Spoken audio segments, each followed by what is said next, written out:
So yan po ano mga kalingap, nakita nyo na po ba lahat ng picture ni Beyonce dito sa photoshoot? Grabe po ano mga kalingap, sobrang ganda po ni Beyonce. At yan nga po ano mga kalingap, balita po natin, mapapanood po natin ano yung photoshoot nga po ni Beyonce mamaya. Pero wala po ano itong si Kalingap Edu, kumbaga solo lang daw po ano ni Beyonce nga po. At yan nga po mga kalingap, grabe no. Ang ganda po talaga ni Beyonce no, talagang lahat ng ipinapasuot po sa kanya, lalo na po yung mga ganitong gown, talagang bagay na bagay po sa kanya no, parang anak mayaman nga po. At isa po ano itong si Beyonce po talaga yung sa Kalingap Angel, yung talagang gustong gusto po natin yung beauty po niya, lalo na kapag naaayusan, talagang sobrang ganda po niya kasi nga po tama lang yung height niya, tapos ang ganda din po ng katawan po niya ano, yun bang kahit na medyo tumaba po siya pero sexy pa rin po ano mga kalingap.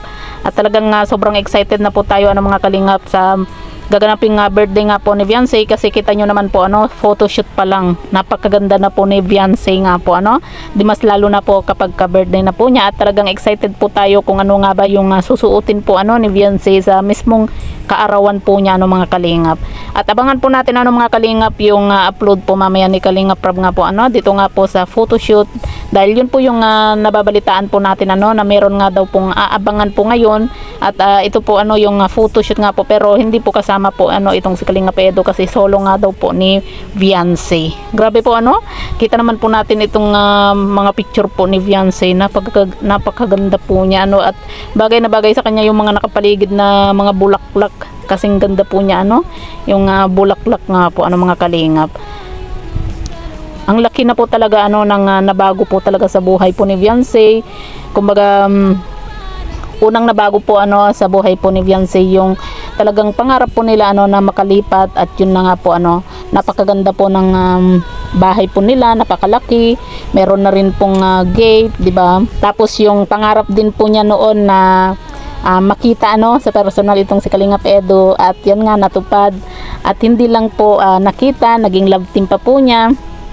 At ngayon ay boyfriend na din po niya ano mga kalingap. Kaya sobrang excited po tayo ano. At syempre nagpapasalamat tayo dito kay Kalingap Edu sa pagsuporta po niya ano dito kay Beyonce.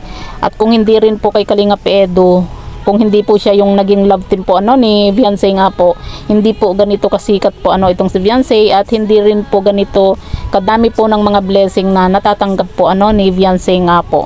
At yan nga po ano mga kalingap, unti-unti na nga po nga naaabot po ano ni Beyonce yung mga pangarap po niya, maging sa pangarap po niya sa kanyang magulang, di ba? Dahil sa tulong po ng Kalingap, lalong-lalo na po ano yung mga sponsor po ni Beyonce na hanggang ngayon sinusuportahan pa rin po siya at hindi po siya iniiwan nga po.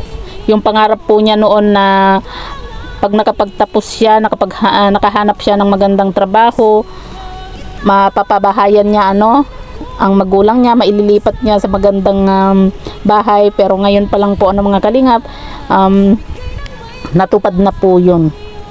At yan nga po ano mga kalingap, masaya po tayo ano sa narating po ni Beyonce nga po sa tulong din po ng Kalingap, ni Kalingap Edu at ng mga sponsor po ano.